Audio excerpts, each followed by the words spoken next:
बिस्मिल्लाहिर्रहमानिर्रहीम, अस्सलाम वालेकुम नाज़रीन, आप देख रहे हैं प्रोग्राम खबर क्या है और मैं हूं आपकी मेज़बान फरजाना सिद्दीक। बात होगी पाकिस्तान रेलवे के मुल्क गिर तोसी मंसूबे की। चारों सूबों में नई railway lines, urban rail service और ब्रांच ट्रैक्स बिछाने के मंसूबों पर पेशरफ्त इस वक्त जारी है। पंजाब, खैबर पख्तूनख्वा, सिंध और बलूचिस्तान में अरबों रुपए के रेलवे मंसूबे मुख्तलिफ मराहिल में दाखिल हो चुके हैं। हुकाम के मुताबिक इन मंसूबों का मकसद मुल्क के ट्रांसपोर्ट नेटवर्क को मजीद बेहतर और जदीद बनाना है। इस अहम पेशरफ्त पर मजीद तफसीलात और तज्जिए के लिए हमें ज्वाइन करेंगे नुमाइंदा खुसूसी इस्लामाबाद रियाजुल हक। और प्रोग्राम के आखिरी हिस्से में हम रुख करेंगे सुरजानी टाउन का, जहां सरकारी ज़मीनों पर कायम मुबैना जाली हाउसिंग स्कीमों और कब्जा माफिया के खिलाफ बड़ा ऑपरेशन जारी है। केडीए, जिले इंतजामिया और पुलिस की मुश्तरका कार्रवाई के दौरान कशीदा सूरत हाल और मुज़ाहमत के वाक़यात भी सामने आए हैं। ज़राए के मुताबिक ऑपरेशन में गैर कानूनी बुकिंग ऑफिसेज और जाली हाउसिंग स्कीमों के ढांचे मिसमार किए गए हैं, जबकि मजीद कार्रवाई भी इस हवाले से मुतवक्के है। तफसीलात से आगाह करने के लिए हमें ज्वाइन करेंगे नुमाइंदा कराची फरीद आलम। तो नाज़रीन, चलते हैं आज की पहली खबर की जानिब। पाकिस्तान रेलवे ने मुल्क भर में अपने नेटवर्क की तोसी का बड़ा मंसूबा बनाया है, जिसके तहत पंजाब, खैबर पख्तूनख्वा, सिंध और बलूचिस्तान में नई रेलवे लाइन्स बिछाने और पुरानी लाइनों की बहाली भी शामिल है। मुख्तलिफ मंसूबों पर अरबों रुपए खर्च किए जाएंगे, जिनमें पंजाब में सबसे ज़्यादा तोसी, खैबर पख्तूनख्वा में नई ब्रांचें और नई ब्रांच लाइनें, सिंध में अर्बन रेल सर्विस और बलूचिस्तान में पीपल्स ट्रेन सर्विस जो है वो शामिल है। इसी पूरी सूरत हाल के ऊपर बात करने के लिए हमें ज्वाइन किया है नुमाइंदा खुसूसी इस्लामाबाद रियाजुल हक ने। रियाज, सबसे पहले बताइए कि पाकिस्तान रेलवे का इतना बड़ा जो है एक्सपेंशन प्लान ये बनाया तो जा रहा है, लेकिन सवाल ये है कि ये मुल्क की मईशत के लिए कितना गेम चेंजर साबित होगा। जी बहुत शुक्रिया फरजाना। बिल्कुल इस प्रोग्राम में, इस अहम प्रोग्राम में इसको डिस्कस करने का मकसद भी यही है कि इस तरह की चीज़ें जो है वो ज़्यादा थ्रेड पे डिस्कस भी हों और आवाम को पता चले कि इस तरह की चीज़ें अनाउंसमेंट तो हो गई हैं, लेकिन इसके आगे क्या होगा, इसकी जो इम्पोर्टेंस है वो कितनी ज़्यादा है। तो आज हम ज़ाहिर है उस पर एक जो है वो एक तायराना नज़र डालेंगे डेटा पर, और उसके बाद ज़ाहिर है सबसे जो अहम पॉइंट आपने पूछा है वो यही है कि कितना बड़ा गेम चेंजर होगा, क्योंकि गेम चेंजर हमारे यहाँ कुछ अरसे बाद एक नई टर्म जो है, एक नए प्रोजेक्ट को जो है वो गेम चेंजर के तौर पे इस्तेमाल किया जाता है कि जी ये फलाना प्रोजेक्ट गेम चेंजर होगा। मुझे नहीं पता इसमें ये गेम चेंजर इस्तेमाल हुआ है कि नहीं हुआ, लेकिन बज़ाहिर ये बहुत अहम जो है संग मील साबित तो हो सकता है अगर सूबे वफाकी जो वजारत रेलवे है उसके साथ मिलकर बाकायदा तौर पर ना सिर्फ इंतज़ामी मामलात बल्कि माली जो मामलात है उनको शफाफ रखने के साथ साथ जो सस्टेनेबिलिटी मॉडल है उसको भी फॉलो करते हुए जाएं। तो सबसे पहले अगर हम पंजाब की बात करें तो सबसे अहम जो नुकता है वो ये है कि यहाँ पे तकरीबन 1415 किलोमीटर 1415 किलोमीटर के रूट की एक्सटेंशन और बहाली शामिल है। और इसमें जो सबसे बड़ा है वो रायविंड, कसूर और लोधरा का जो सेक्शन है वो तकरीबन 370 किलोमीटर का है, उसकी बहाली और उसको बिछाना ये सब उसमें शामिल है। फिर इसके अलावा शेखोपुरा शोरकोट 220 किलोमीटर है। फिर इसके अलावा एक सरगोदा, मलकवाल, लाला मूसा 147 किलोमीटर, और रायविंड, कसूर, पाकपतन, लोधरा ये जो सबसे बड़ा प्रोजेक्ट है उसके साथ ये मिल जाएगा तो 141 किलोमीटर का है। तो एक बहुत इम्प्रेसिव किस्म का ये प्लान है अगर सिर्फ पंजाब के प्लान की बात करें। और अगर बात की जाए कि इस पर कहाँ तक जो है वो बात पहुँची, तो इस वक्त चूँकि मरकज़ में हुकूमत भी मुस्लिम लीग नवाज ही की है और इसके अलावा अगर पंजाब में देखा जाए तो वहाँ भी उन्हीं की है। तो फंडिंग के हवाले से और कम्युनिकेशन के हवाले से, अंडरस्टैंडिंग के हवाले से सबसे ज़्यादा पंजाब के साथ जो है वो कोलैबोरेशन इस सारे मामले में हो रही है। और अप्रैल में इसकी जो है इन तमाम मामलात पे जो है वो MOU भी साइन हुए और चीज़ें जो है वो बेहतर अंदाज में आगे की तरफ जो है वो बढ़ रही हैं। तो अच्छी खासी रकम जो है वो तकरीबन 9,725 मिलियन जो रुपीज़ हैं वो इसके लिए इनिशियली PDWP में रखे हैं, प्रोविंशियल डेवलपमेंट वर्किंग जो प्लान था उस कमेटी ने अप्रूव किए थे। तो 9 अरब 72 करोड़ रुपए इनिशियली इन प्रोजेक्ट्स के लिए इन्होंने अप्रूव किए। और ऑनवर्ड ज़ाहिर है पिछले कुछ अर्से में जो अच्छी बात हुई है कि सूबाई और वफाकी PSDPs जहाँ जहाँ जो प्रोजेक्ट्स हैं वो क्वार्टरली उनको रिव्यू किया जाता है। अगर वो चीज़ें प्रोजेक्ट बेहतरी की तरफ गामजन है तो मज़ीद जो है अमाउंट रिलीज़ कर दी जाती है। तो इसके इनिशियली जो अमाउंट है वो 9 अरब रुपए जो है वो उसकी अप्रूव कर दी गई है, और उसके बाद आहिस्ता आहिस्ता हम देखते जाएंगे कि बात कहाँ तक जाती है। तो ये तो पंजाब की हद तक जो है ये 8-9 प्रोजेक्ट्स हैं। जी, पंजाब की बात कर लेते हैं, क्योंकि जिस तरह से आपने हमें बताया, जो एतमार बताए हैं, 1400 किलोमीटर से ज़ायद है नई लाइनों का ये मंसूबा खाली पंजाब के अंदर। तो इस पर अमल दरामद की क्या कोई टाइम लाइन दी गई है, और क्या उस टाइम लाइन में वर्किंग जो है वो कंप्लीट भी हो जाएगी? देखें फरजाना, ये बहुत अहम सवाल है और हमेशा हमारे यहाँ मसला ये होता है कि चीज़ों के इफ्तिताह तो हो जाते हैं, लेकिन उससे जो अहम चीज़ ये होती है कि इफ्तिताह तो हो गया, बहुत अच्छी बात है, फातिहा हो गया है, और जिस तरह से आप बता रहे हैं फंड्स भी रिलीज कर दिए गए हैं ना, तो फिर तो टाइम लाइन के ऊपर काम कंप्लीट हो जाना चाहिए। जी बिल्कुल फरजाना, एक अहम चीज़, फंड्स रिलीज़ नहीं हुए, फंड्स अप्रूव किए गए हैं। ठीक है, एक अहम चीज़। दूसरा ये कि टाइमलाइन जो है वो MOU जो साइन हुआ है, तो उसमें ज़ाहिर इन चीज़ों की एक रफ़ टाइमलाइन तो रखी गई है। बाकी प्लान ये है कि ये सारा कुछ जो है तकरीबन 2.5 साल में मुकम्मल किया जाएगा। अब ज़ाहिर है 2.5 साल 1400 किलोमीटर का अगर आप ट्रैक बहाली कर रहे हैं, रेलवे स्टेशन हैं, फिर सारी मुरम्मत, और फिर इसके अलावा नए ट्रैक्स जो है वो बिछा रहे हैं, कई जगह पे डुअल कैरेज वे बनाए जा रहे हैं, सारा कुछ है, क्योंकि यहाँ पे फ्रेट ट्रेन भी गुजरेंगी, तो चीज़ें ज़ाहिर है उस अंदाज में बनाई जा रही हैं। तो 2.5 साल को बहुत ज़्यादा अरसा नहीं है, लेकिन असल ये है कि दूसरे जिस तरह हमारे और बड़े प्रोजेक्ट होते हैं 2.5 साल होते हैं, लेकिन वो 9-9 साल तक पहुँच जाते हैं, तो वहाँ तक ना पहुँच पाएँ। लेकिन उम्मीद की जा रही है कि पंजाब में जो ये जो प्लान है पाकिस्तान रेलवेज़ के साथ 2.5 ईयर्स या 2.5 साल का प्लान जो रखा गया है, वो इसी अरसे में अप्रूव कर दिया जाएगा। अब आते हैं खैबर पख्तूनख्वा की तरफ। ये एक ऐसा सूबा है जहाँ पे ज़ाहिर है अपोजिशन की हुकूमत है, और वफाकी हुकूमत के साथ कोलैबोरेशन करना बहुत सी चीज़ों के हवाले से एक अच्छा खासा चैलेंज रहा है। तो पिछले दिनों मुझे सेक्रेटरी साहब जो थे रेलवे के और कुछ और सीनियर जो अफसरान थे, उनसे जो है वो खैबर पख्तून के हवाले से, पख्तूनख्वा के हवाले से ख़ास तौर पर गुफ्तगू हुई कि वहाँ पर जो है वो क्या सिचुएशन है, क्योंकि किसी हद तक सिंध पर हम कह सकते हैं कि आपकी बातचीत चल रही है, अंडरस्टैंडिंग है, लेकिन खैबर पख्तूनख्वा एक अहम सूबा है। एक सारी जो है वो एक अब सेंट्रल एशिया तक अगर आपने जाना है तो आपको ज़ाहिर है अटक से होते हुए खैबर पख्तूनख्वा में दाखिल होकर फिर आपको ऊपर जाना पड़ता है। ज़ाहिर है कि हिस्टोरिकल रूट भी है। तो उसके लिए बड़ी जो इंटरेस्टिंग चीज़ ये है कि उन्होंने ये बताया कि खैबर पख्तूनख्वा के साथ हमारी बड़ी मस्बत पेशरफ्त जो है इस मामले में हो रही है। 40 अरब रुपए जो है वो का ख़र्चा आएगा, जिस पे खैबर पख्तूनख्वा हुकूमत ने इनिशियली जो है वो रजामंदी का इजहार किया है, और फंडिंग के लिए जो टाइम लाइन है वो भी अनकरीब कहते हैं कि उन्होंने कहा है कि वो जल्द दे देंगे।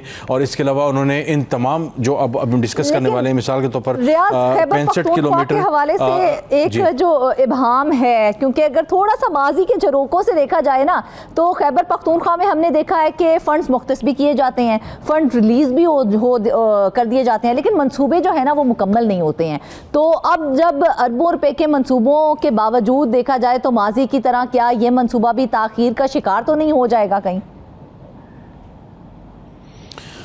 देखें, ये उम्मीद की जा रही है। यही सवाल मैंने जब सेक्रेटरी थे रेलवेज़ के और जो सीनियर अफसरान थे उनसे मैंने यही सवाल पूछा था, तो उन्होंने कहा कि नहीं, इस किस्म की इस दफ़ा कम अज़ कम हमें कोई चीज़ जो है वो नज़र नहीं आ रही। अब जो सबसे इम्पोर्टेंट, जो सबसे लाइफ लाइन समझी जा रही है खैबर पख्तूनख्वा में, वो समझी जा रही है कि कोहाट से खरलाची।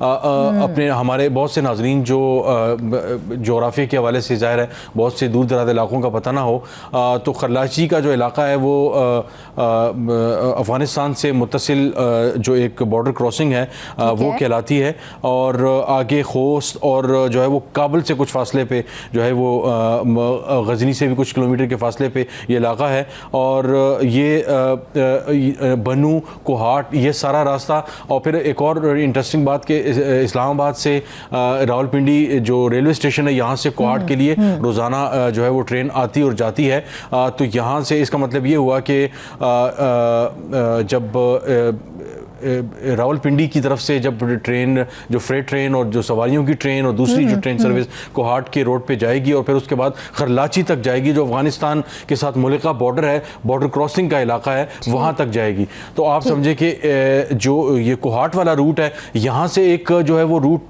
कवर हो गया, और इसके अलावा जो दूसरा रूट है वो आता है पेशावर कैंट से जमरोद तक। तो पेशावर कैंट में जो है वो एक ज़माने में जमरोद तक और पाक अफगान अफगान बॉर्डर तक जो है लड़ी कोतल तक एक ट्रेन जो है वो ट्रैक जाता था। फिर एक ज़माने में कुछ अर्से पहले हम वहाँ पे सहाफ़ी गए भी और हम हैरान हो गए कि वहाँ पे ट्रैक मौजूद है लेकिन उस ट्रैक पे कोई ट्रेन वगैरह नहीं चलती। तो पेशावर कैंट से जमरोद का जो इलाका है ये 18 किलोमीटर की इंतहाई अहम संगलाख पहाड़ों के रास्तों वाला इलाका है, लेकिन अगर ये जमरोद तक जाते हैं फिर ऑनवर्ड जो है वो ट्रैक भी बनाया जा सकता है जो बॉर्डर तक जाएगा। तो इससे ना सिर्फ जो सामान की जो तरसील है बॉर्डर तक अफगानिस्तान और फिर वहाँ से सेंट्रल एशिया की तरफ जो है वो तो जो सामान की नकलो हरकत है वो बहुत तेज़ी से हो जाएगी, क्योंकि जो दूसरा ट्रांसपोर्ट का सड़कों का जरिया है वो ज़्यादा वक्त का भी मसला है, कार्बन फुटप्रिंट भी बहुत ज़्यादा है आलूदगी के हवाले से भी। तो ये बहुत एक अहम डेवलपमेंट समझी जा रही है।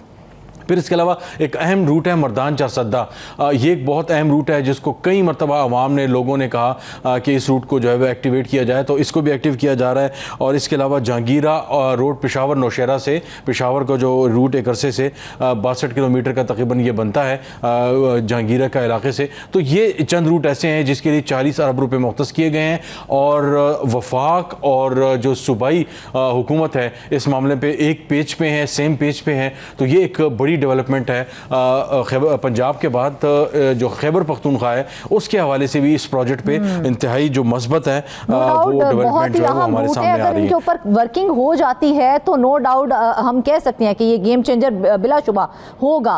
अच्छा, सिंध की भी थोड़ी सी बात कर लेते हैं। सिंध के अंदर डेवलपमेंट के हवाले से क्या मंसूबा है? देखिए, सिंध की अगर बात की जाए तो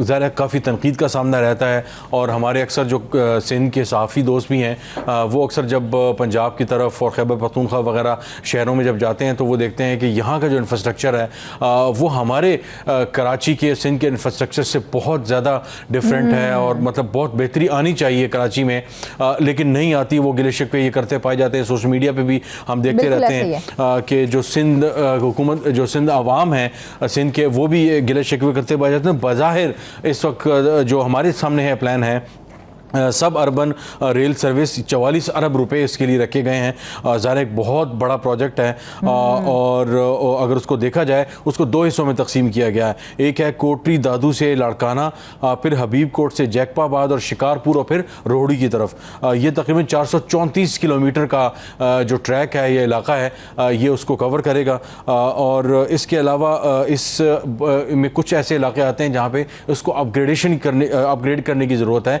तो उसके लिए भी जो है वो रकम मुख्तस की गई है।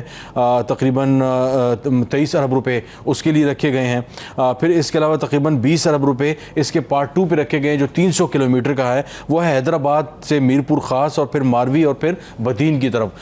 तो जो साउथ का इलाका है कराची का, फिर जो वेस्ट का इलाका है सॉरी सिंध का, तो हम देख रहे हैं कि उसमें अच्छी खासी जो पूरा एक किस्म का इन्होंने अगर देखा जाए तो मतलब मैप वाइज तो अच्छा खासा एरिया इन्होंने कवर किया और बहुत से जो ना सिर्फ सामान ट्रांसपोर्ट के हवाले से बल्कि आम जो शहरी हैं वो क्योंकि यहाँ पे एक जो अहम चीज़ है कि यहाँ पे मुख्तलिफ जगहों पे जो रेलवे स्टेशन आएंगे उनकी अपग्रेडेशन वगैरह भी और नए स्टेशन बनाना भी शामिल है। तो सवाल मेरा ये है यहाँ पर रियाज के जिस तरह से आपने कहा कि अर्बन रेल सर्विस के लिए बजट तो मुख्तस कर दिया गया, अरबों का बजट है, इसके ऊपर अगर वर्किंग हो जाती है, ये कंप्लीट हो जाता है, तो जो शहरी ट्रांसपोर्ट के मसाइल हैं वो किस हद तक इसके बाद जो है वो हल हो पाएंगे?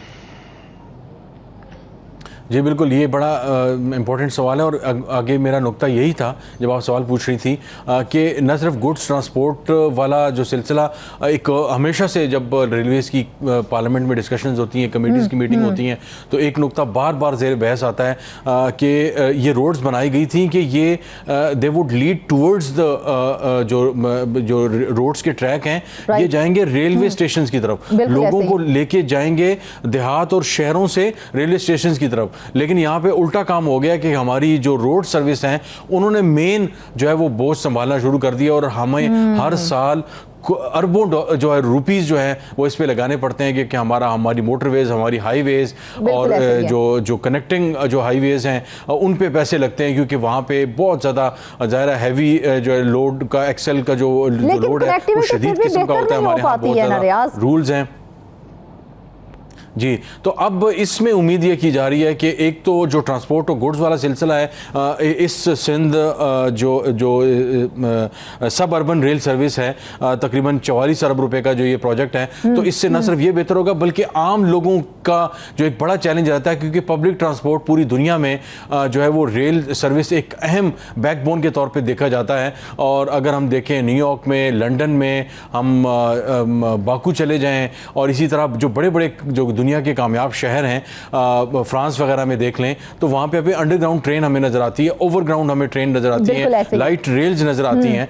मैं खुद ज़ाती तौर पे कई इस तरह के ममालिक में सफ़र कर चुका हूँ, तो उसका ये फ़ायदा होता है कि जो मेन रोड है उस पर जो ट्रैफिक का रश है वो कम हो जाता है। एक दूसरा, मुझे जब ट्रेन और लाइट रेल और उससे मुझे सफ़र में आसानी है, मैं घर से कुछ जो है फासले पे चला, ट्रेन पे बैठा, स्टेशन और दूसरे स्टेशन पे उतर के मैं गाड़ी करके जो है वो टैक्सी करके और मैं अपनी मंजिल मकसूद तक पहुंच जाता हूं। तो मुझे अपनी गाड़ी पे पेट्रोल डलवा के हज़ारों रुपए का पेट्रोल लगा के, और आजकल के दौर में इसकी क्या ज़रूरत पड़ेगी। तो हुकूमतों को यकीनन अर्बन ट्रांसपोर्ट पे जो है वो फोकस करने की ज़रूरत है, और इस तरह की चीज़ें बहुत ज़्यादा जो है वो, जैसा कि शुरू में आपने गेम चेंजर के तौर पर जो है वो सामने आ सकती हैं। लेकिन अब ये देखना होगा कि हुकूमत सिंध और वफाकी जो रेलवे की वजारत है वो इस मामले को कितना आगे लेकर चलती है। अच्छा रियाज, बलूचिस्तान में भी पीपल्स ट्रेन सर्विस का मंसूबा जो है वो बनाया जा रहा है, तो और देखा जाए तो यहाँ पर कनेक्टिविटी के बहुत ज़्यादा मसाइल हैं।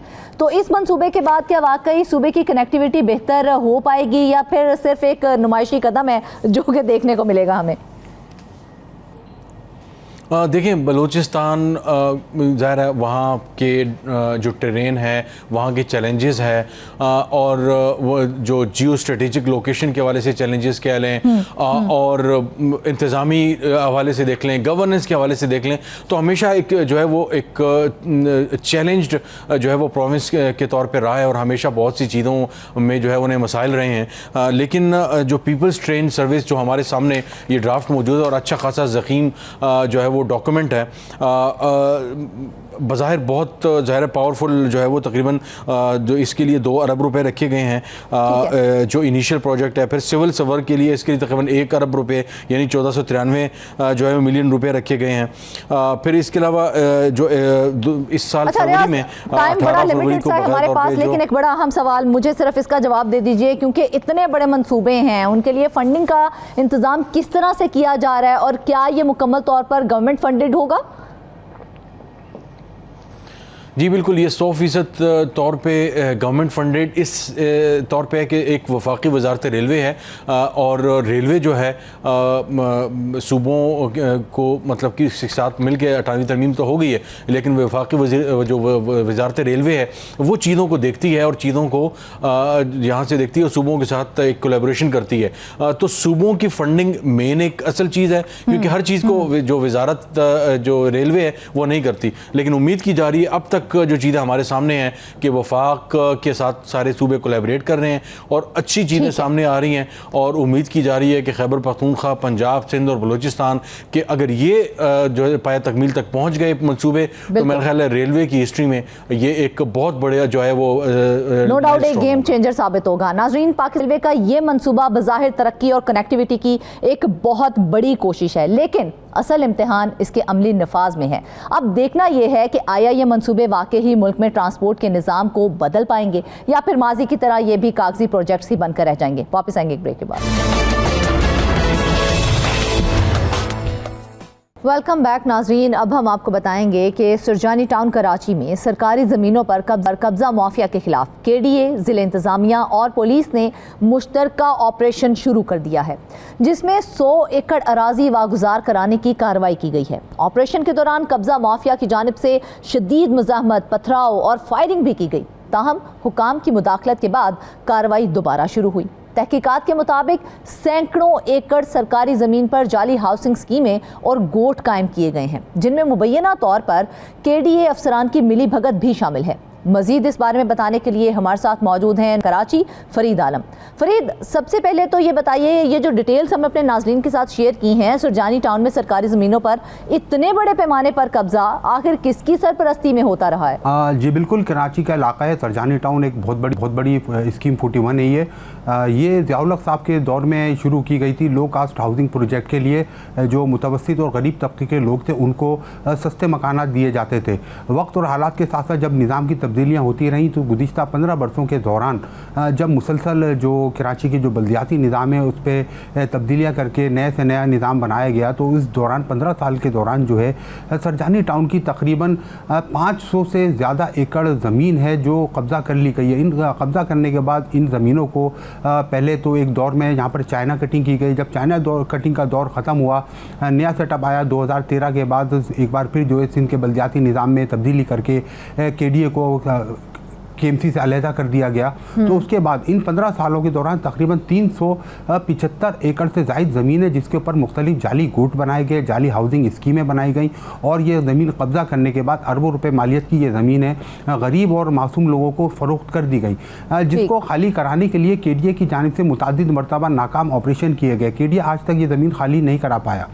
हमने जब इस पर तहकीकात की तो गुज़िश्ता 15 साल से हम इस बात की निशानदेही कर रहे हैं कि KDA प्रोजेक्ट सुरजानी टाउन का ये सुरजानी टाउन जो इसको एक अलग प्रोजेक्ट की हैसियत दी गई है। यह कहलाता है सुरजानी टाउन प्रोजेक्ट, मातहत होता है इदारा तरक्यात कराची KDA के, वहाँ पर अपना एक प्रोजेक्ट डायरेक्टर होता है। इस प्रोजेक्ट के अमले की मिली भगत से सुरजानी टाउन की जो कीमती ज़मीनें हैं जो मेन रोड के करीब है और उसके साथ साथ जो सुरजानी टाउन के मुख्तलिफ सेक्टर हैं जिसमें एक सेक्टर इंतहाई कीमती है, सेक्टर 8 कहलाता है। ये तमाम जो सेक्टर था इंडस्ट्रियल प्लाट्स के लिए था, कॉटेज इंडस्ट्री के लिए वहाँ पर 1000 गज और 2000 गज के प्लॉट बनाए गए थे। इस कीमती तरीन सेक्टर के ऊपर भी कब्जा कर लिया गया जिसे मुतअद्दिद मरतबा नाम नहायत ऑपरेशन करके खाली कराने के इक़दाम किए गए, लेकिन कोई भी ऑपरेशन कामयाब नहीं हो सका। ये जो सारा नक्शा है ये सुरजानी टाउन का, इस सेक्टर L1 से शुरू होता है और सेक्टर 16 तक सुरजानी टाउन जाता है। सेक्टर यानी कि 16 सेक्टर है सुरजानी टाउन के। इन तमाम सेक्टर्स के अंदर जो KDA का जो वहाँ के प्रोजेक्ट डायरेक्टर का अमला है और जो दीगर एक्सियंस बैठे हुए हैं, इंजीनियर्स बैठे हुए हैं, इनकी मुबैना मिली भगत के साथ ना सिर्फ सरकारी ज़मीनों पर कब्जा किया गया बल्कि 3500 से ज़ायद प्लॉट हैं जो शहरियों को अलॉट हुए थे बज़रिया बैलेटिंग, कुरानदाजी के जरिए अलॉट किए गए थे, उन पर भी कब्जा कर लिया गया जिसे ताहाल खाली नहीं कराया जा सका है। अब KDA की जानिब से जब शहर में बिल्डर्स की जानिब से शोर उठा था कि ज़मीनों पर कब्जे हो रहे हैं और हमारे कोई तहफ़्फ़ुज़ फराहम नहीं कर रहा, तो आर्मी चीफ भी कराची आए थे, उनकी भी बिल्डर्स के साथ जो सनतकार थे उनके साथ मुलाकात हुई थी। उसमें बिल्डर्स और सनतकारों ने यही मुद्दा उठाया था कि उनको तहफ़्फ़ुज़ नहीं है, यहाँ उनकी मिलों पर उनकी प्लॉट्स पर कब्जे कर लिए जाते, कोई खाली नहीं कराता बल्कि उन्हें खाली कराने के एवज में पैसे देना पड़ते हैं। उसके बाद से कुछ खुलबुली मची थी, लेकिन फिर यह मामला ठंडा होने के बाद रुक गई थी। अब एक बार फिर जो है शहर में जोर पकड़ा है, एंटी इंक्रोचमेंट ड्राइव शुरू हुई है फरीद, सवाल यहाँ पर ये उठता है कि देखा जाए तो KDA अफसरान की मुबैना मिली भगत की बात हो रही है यहाँ पर, तो ये जो अंदरूनी नेटवर्क था इसको किस तरह से बेनकाब किया गया है? देखिए, अंदरूनी नेटवर्क के बगैर तो सरकारी ज़मीन पे कोई कब्ज़ा नहीं कर सकता। कराची में KDA की जहाँ पर भी अराज़ी है, सुरजानी टाउन की बात नहीं है, कोरंगी में भी जो KDA की अराज़ी है उस पर भी इसी तरह कब्ज़े हो रहे हैं और ख़ुद KDA का जो लैंड डिपार्टमेंट है उसके बाद अफसरान उसके अंदर मुलव्विस हैं जिनकी शिकायत और निशानदेही मुसलसल 10 से 15 साल से की जा रही है, लेकिन उनमें से किसी के ख़िलाफ़ आज तक कार्रवाई की ही नहीं गई है। ये जो सुरजानी टाउन में कब्ज़े हुए हैं इसके कब्ज़ों के लिए भी कई साबिक प्रोजेक्ट डायरेक्टर हैं जिनके नाम मुख्तलिफ तहकीकाती इदारों ने भी और एहतसाबी इदारों ने भी सामने लेके आए हैं और बातपुरस करने की कोशिश की गई है। मुतअद्दिद मरतबा एंटी करप्शन की जानिब से इंक्वायरी शुरू की गई है, NAB की जानिब से इंक्वायरी शुरू की गई, लेकिन कोई भी इंक्वायरी आज तक अपने मंतकी अंजाम को नहीं पहुँची क्योंकि ज़मीनों के जो मामला वो जो ऑपरेशन से पहले ही कब्जा माफिया को इतला मिलने की खबरें हैं, ये इंफॉर्मेशन भी इसका मतलब है अंदरूनी नेटवर्क से ही लीक हो रही थी। बिल्कुल इसलिए हो रही थी। देखें, जब अभी 3 रोज़ कबल KDA की जानिब से सुरजानी टाउन के सेक्टर 13 और सेक्टर 10 में तकरीबन 100 एकड़ ज़मीन, जिसका KDA कहता है कि 100 एकड़ ज़मीन, लेकिन जो हकीकी ज़मीनी हक़ाइक़ है उसके मुताबिक कम अज़ कम 300 एकड़ ज़मीन है जिस पर कब्ज़ा किया गया। उसको खाली करने के लिए ऑपरेशन का उंदिया दिया गया, ऑपरेशन की बाकायदा खबरें चलवाई गई। खबरें चलवाने के बाद जब 3 रोज़ पहले ऑपरेशन करना था तो मुख्तलिफ सेक्टर्स में KDA की जानिब से ऑपरेशन शुरू किया गया और जो जाली हाउसिंग स्कीम्स के दफातर और जो स्टेट एजेंसियाँ बनी हुई थी उनको मसमार करने के बाद जब वो सेक्टर 10 में असल जगह पे पहुंचे, जिस ज़मीन पर कब्जा करके एक गैर कानूनी जाली हाउसिंग स्कीम बनाई जा रही थी, तो जब हम भी उस वक्त उनके साथ थे, पुलिस के तकरीबन 100 जवान उनके साथ थे, असिस्टेंट कमिश्नर मंगोपीर एजाज हालीपोटो वहाँ पर मौजूद थे, DSP मंगोपीर वहाँ पर मौजूद थे, director state and enforcement KD हाजी शकील वहाँ पर मौजूद थे और दीगर अमला मौजूद था। जब हम वहाँ पर पहुँचे तो हमने देखा है कि हमारे पहुँचने से पहले ही कब्जा माफिया ने जो रास्ता उस जाली हाउसिंग स्कीम की तरफ जाता था उस सड़क को ब्लॉक कर रखा था और उनके पास भारी आतिशी असला मौजूद था। जब KDA की टीम और पुलिस वहाँ पर पहुँची है तो होना ये चाहिए था कि पुलिस को वहाँ पर कार्रवाई करके उन कब्जा माफिया को गिरफ्तार करना चाहिए था, लेकिन उससे पहले जब पुलिस वहाँ पर नज़दीक पहुँची है तो उन्होंने वहाँ से पहले कब्जा माफिया ने पथराव किया। पथराव करने के बाद उन्होंने वहाँ से फायरिंग शुरू की है। पहला फायर जब कब्जा माफिया की जानिब से हुआ तो हम ये समझ रहे थे कि पुलिस KDA को भी तहफ़्फ़ुज़ देगी और जो सहाफ़ी वहाँ पर कवरेज के लिए आए उनको भी तहफ़्फ़ुज़ देगी, लेकिन जब हमने पलट के देखा तो पुलिस हमसे पहले वहाँ से भागना शुरू हो गई थी। पुलिस की जानिब से कब्जा माफिया को रोकने के लिए किसी किस्म के कोई इक़दाम नहीं किए गए, बल्कि उस ऑपरेशन को ही बंद कर दिया गया। 2 रोज़ ऑपरेशन बंद होने के बाद ये आज जो तीसरा रोज़ है, आज फिर यह ऑपरेशन शुरू किया गया और पुलिस की फिर वही भारी नफरी तैनात की गई है। ज़राए हमारे बताते हैं कि जब ये ऑपरेशन शुरू के लिए जा रहे थे तो उससे पहले एक KDA के बहुत आला ओहदे पे तैनात एक साबिक अफसर का कहना ये था, जब उसने एक साफ़ी से हमारे दोस्त से बात की तो उसने कहा कि पुलिस हो या KDA हो 1 इंच ज़मीन खाली कराने में कामयाब नहीं होगी, यह ऑपरेशन का करने का शौक पूरा कर लेंगे। देखा जाए तो सरासर जिस तरह से ऑपरेशन के दौरान पुलिस पर फायरिंग की गई है, ये तो रियासत की रिट को चैलेंज के मुतरादिफ है। तो जिन्होंने रियासत की रिट को चैलेंज किया है, क्या उनके खिलाफ भी सख्त एक्शन लिया गया?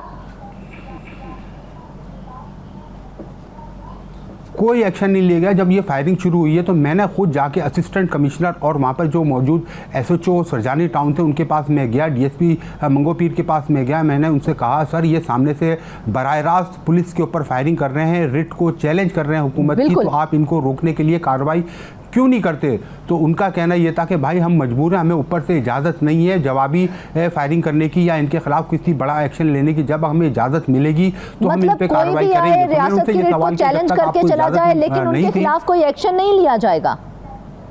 देखें मैं आपको साफ साफ बताता हूँ, सरजानी टाउन में जो कब्जे होते हैं उसमें से एक बड़ा हिस्सा पुलिस का भी होता है। पुलिस के पास भी जो इलाका पुलिस जो होती है, जब सरजानी टाउन में कब्जा किया जाता है तो इलाका पुलिस के पास उसके जो मुतल्लिका थाना है मुबैना तौर पर एक भारी रकम फ़ी प्लॉट के हिसाब से उनको दी जाती है। जब वो वहाँ पर कब्जा माफिया से प्लाट पर कब्जा करने के पैसे ले रहे हैं तो आप समझ सकती हैं कि वो किस तरह वो कार्रवाई करेंगे। एक खाना पूरी की गई थी, वहाँ पर मीडिया को ले जाया गया, ले जाने के बाद ये दिखाने की कोशिश की गई कि हम वज़ीर बल्दियात के अहकामात पर या दीगर जो एस्टेब्लिशमेंट की तरफ से दबाव है उस पर कार्रवाई करना आते हैं, लेकिन जो माफिया वो पहले उठ जाता है ना। चले पुलिस तो आपने जिस तरह से कहा पुलिस तो अपना हिस्सा ले रही थी, ठीक है, 375 एकड़ से ज़ायद ज़मीन पर जाली हाउसिंग स्कीम्स कायम कर दी गई। जब वो कायम की जा रही थी तो मुतल्लिका इदारे जो थे वो उस वक्त कहाँ थे? उन्होंने उनको रोका क्यों नहीं? जी बिल्कुल, क्योंकि देखें ये KDA की जिम्मेदारी थी। जब वहाँ पर कब्ज़ा शुरू हुआ था, जब उनका पहला कब्ज़ा वहाँ पर किया गया था, एक जाली गोड बनाया गया था खानू बुरई नाम के से। जब ये पहला गोड बन रहा था तो उस वक्त KDA का काम था कि इस कब्ज़े को रोके, लेकिन जब वहाँ से इनको पैसे मिलना शुरू हुए तो इन्होंने ये धंधा बना लिया। KDA के जो अफसरान हैं उनका ये धंधा है, ये खुद कब्ज़ा करवाते हैं, उसके एवज में पैसे लेते हैं, पैसे लेने के बाद खामोशी से बैठे रहते हैं। जब ऊपर से दबाव आता है या कोई कारोबारी या बिल्डर या सनतकार शोर मचाते हैं, समाजी इदारों की जानिब से, शहरी इदारों की जानिब से शोर मचाया जाता है, तो एक नाम नेहाद ऑपरेशन का ड्रामा रचाया जाता है। आज भी ये ड्रामा रचाया जा रहा है। देखें आज तक कोई ऑपरेशन KDA कामयाबी से नहीं कर पाए। जो चंद जगहें ये खाली कराते तो इनके पास कोई मैकेनिज्म नहीं होता कि उन जगहों की हिफाजत कर ली जाए ताकि दोबारा कब्जा ना हो। उसका तरीक़ेकार ये था कि अगर इनको ऑपरेशन करना था तो इनको फौरी तौर पर ऑपरेशन करने के बाद वहाँ से भागना नहीं था, ऑपरेशन मुकम्मल करते, कब्जे में जगह लेते, और जो जगहें आज तक इन्होंने कब्जा खाली कराया तो उसको नीलाम क्यों नहीं करते? ये नीलामी की तरफ जाते नहीं। हुकूमत सिंध भी इस मामले में रुकावट बनी हुई। KDA से जब बात करो तो उनका कहना ये होता है जो कब्जा माफिया उनको सियासी पुष्टपनाही हासिल है, मौजूदा गवर्नमेंट का नाम लिया जाता है, साबिक गवर्नमेंट का नाम लिया जाता है, बहुत सारी शख्सियात, सियासी जो शख्सियात हैं उनका नाम लिया जाता है और कहा जाता है खुलेआम, देखिए खुलेआम कब्जे हो रहे हैं, खुलेआम खरीदो फरोख्त हो रही है। KDA का जो प्रोजेक्ट ऑफिस है उससे जो मुंसलिक एक रोड है उसके ऊपर 4 जाली हाउसिंग सोसाइटियों के ऑफिस तकरीबन 1 साल से काम कर रहे हैं। वहाँ पर वो बैठ के बुकिंग कर रहे थे। 1 साल तक KDA ये खामोश रहा और ये KDA आज भी खामोश रहता क्योंकि इनकी जेबें वहाँ पर भर रही हैं। ये तो ऊपर से एक दबाव आया है बिल्डर्स की जानिब से, कुछ एस्टेब्लिशमेंट की जानिब से कि कराची की ज़मीनें खाली कराओ, तो ये जाके अब ये करने की कोशिश कर रहे हैं, लेकिन इसमें इनकी अपनी विल नहीं है। ये नहीं चाहते कि ज़मीनें खाली हो क्योंकि इन सब ने वहाँ से पैसे लिए हुए। जब वो ये पैसे लेते हैं वहाँ से तो ये ऑपरेशन कैसे कर सकते हैं? अब इनको डर ये होता है जब हम कब्ज़ा माफिया के खिलाफ ऑपरेशन करने जाएंगे तो कब्ज़ा माफिया जब उनका नुकसान होगा तो वो इनके भी नाम लेंगे कि हमने पैसे दे के ये जगह पे कब्ज़ा किया है। तो उस नाम को बचाने के लिए, उस चीज़ों को बचाने के लिए उन कब्ज़ा माफिया को जिंदा रखा जाता है और उनसे मजीद कब्जे कराए जाते हैं। लेकिन अगर इसकी तो मुझे सिर्फ एक सादा सा सवाल है मेरा, मुझे ये नहीं है कि वो ज़मीन के मामले में KDA के अंदर से ही करप्शन निकल रही है, अंदर से ही करप्शन हो रही है, पुष्टपनाही जो है वो मौजूदा हुकूमत कर रही है, तो फिर आखिर इनकी अकाउंटेबिलिटी किस तरह से होगी? वो अकाउंटेबिलिटी का जो सिस्टम है वो कौन बनाएगा फिर? देखें, सिंध की जो मौजूदा हुकूमत है वो मुकम्मल तौर पे इनकी पुष्टपनाही नहीं कर रही। कुछ लोग ऐसे हैं जो इनके पीछे हैं क्योंकि देखें कराची में और सिंध के अंदर एक सिस्टम काम करता है। सिस्टम जो है पैसे लेके अफसर लगाता है और उसको टास्क देता है कि आपने ये काम हमारे करने। तो जब अफसर उस सिस्टम के तहत लग के आता है तो उस सिस्टम के तहत ही काम कर रहा हो। तो कुछ बड़े नाम है जिसको पूरे पाकिस्तान के लोग जानते हैं कि कराची की ज़मीनों पर हाथ कौन साफ़ कर रहा है, किसकी पुष्टपनाही पे साफ़ हो रहा है। तो जो हमारे वफाकी तहकीकाती इदारे हैं उनके पास तमाम रिपोर्ट से वो रिपोर्ट्स पेश कर चुके हैं, वो नाम ले चुके हैं। वही सिस्टम अभी भी सिंध में काम कर रहा है। KDA देखें, KDA का ये धंधा है। KDA के अफसरान आज से ये कारोबार नहीं कर रहे। KDA के अफसरान गुज़िश्ता 30 सालों से यही काम कर रहे हैं, शहर के मुख्तलिफ इलाकों में जाली फाइलें बनाने। देखिए, जाली फाइल जब बनती है KDA की तो KDA का अफसर मुलविस होता है, उसके बाद वो पैसे लेता है। KDA ये चाइना कटिंग जब हो रही थी, चाइना कटिंग में जब किसी और एक सियासी जमात का कराची में होल्ड था, उनके दौर में जब चाइना कटिंग हुई तो KDA से तमाम की तमाम फाइलें बनी हैं। वो शिफ्टिंग के नाम पर वो फाइलें बनाएगी। उसके बाद जब उनका दौर ख़त्म हुआ, जब पीपल्स पार्टी का दौर आया तो यहाँ पर भी कुछ बुरे लोग थे जो मौके से फ़ायदा उठाना चाहते थे और उन्होंने चाइना कटिंग को कंटिन्यू रखा, शक्ल दूसरी दे दी गई। अब यहाँ पर गोट बनाए जाते हैं, बाकायदा शहरी ज़मीनों पर जाली गोट बनाए जा रहे हैं। इसको तहसीर की जाती है, गोटों के ऑफिस बनाए जाते हैं, वहाँ पर खरीदो फरोख्त की जाती है। KDA के कान पे जूं नहीं रिंगती और दीगर जो इदारे MDA है, LDA MDA की भी अरबों रुपए की ज़मीन पर जाली गोट बना के कब्जा कर लिया गया है। ये तमाम की तमाम शहरी ज़मीन है और अलमिया यह है कि ये तमाम की तमाम जो सरकारी ज़मीन है बैलेटिंग के ज़रिए कराची के शहरियों को गुज़िश्ता 30 सालों के दौरान फ़रोख्त की गई है। आज वो शहरी दरबदर की ठोकरें खाते हैं, KDA ऑफिस में आते हैं, रोते हैं, गिलगिलाते हैं। मैंने खुद अपनी आंखों से औरतों को वहाँ पर रोते हुए देखा है कि मेरा 60 गज का प्लॉट है, मैं ये कीमत दे चुकी हूँ, यहाँ पर कब्जा कर लिया गया, कब्जा छुड़वा दो तो KDA के अफसरान उनको भगा देते हैं वहाँ से। जाए तो बराह रास्त मुतासिर इससे आम शहरी हो रहे हैं। तो शहरियों को जाली स्कीमों में प्लाट्स बेचने वाले माफिया के खिलाफ मुतासरीन को इंसाफ कैसे मिलेगा? क्या उसका क्या मैकेनिज्म बनाया जाएगा? देखिए, अगर वफाकी हुकूमत इस पर संजीदगी से नोटिस ले, इस चीज़ का संजीदगी से इस मामले को टेक ओवर करे तो ये काम हो सकता है। सिंध हुकूमत से तवक्का नहीं है कि सिंध हुकूमत किसी भी माफिया के ख़िलाफ़ कार्रवाई करेगी। अब वफाक को इसमें आना पड़ेगा। दरमियान में वफाकी जो तहकीकाती इदारे हैं या वफाकी जो कानून नाफिज करने वाले इदारे हैं उनको एम्पावर करना पड़ेगा और बराह रास्त इसकी निगरानी जो है गवर्नर सिंध से कराई जाए। वफाकी वज़ीर दाखिला इसकी अगर निगरानी करते हैं और ऑपरेशन कराते हैं तो ही कराची की ज़मीनें छूट सकती हैं। इसके अलावा सिंध हुकूमत, KDA, क्योंकि KDA खुद मुलविस है, LDA के अफसरान मुलविस है, MDA के अफसरान मुलविस है, तो ये हकाइक को सामने लाने ही नहीं देते। तमाम चीज़ों को तोड़ मरोड़ के पेश किया जाता है। देखें, अगर आप यहाँ पर जो कार्रवाई शुरू करती है, यहाँ पर कौन करेगा? एंटी करप्शन करेगा। एंटी करप्शन की लगाम सिंध गवर्नमेंट के हाथ में है। एंटी करप्शन हिल भी नहीं सकती क्योंकि अगर कोई अफसर वहाँ पर ईमानदारी का मुजाहरा करना चाहेगा तो उसका ऐसी जगह ट्रांसफर कर दिया जाएगा कि वो शहर की शक्ल देखने को तरस जाएगा। तो वो कार्रवाई नहीं करता, वो डरता है। देखा जाए तो मामला सिर्फ जमीनों पर कब्जे का नहीं है बल्कि रियासती रेट और इदारों की साख का इम्तिहान है। अब देखना यह है कि आया ये ऑपरेशन वाकई ही कब्जा माफिया के खात्मे की तरफ जाएगा या फिर ये भी एक वक्ती ऑपरेशन बनकर रह जाएगा और माफियाज जो हैं वो दोबारा से सर उठा लेंगे। नाज़रीन, इसके साथ ही आज के प्रोग्राम से बस इतना ही। ढेर सारी दुआओं में याद रखिएगा। इजाजत दीजिए। अल्लाह।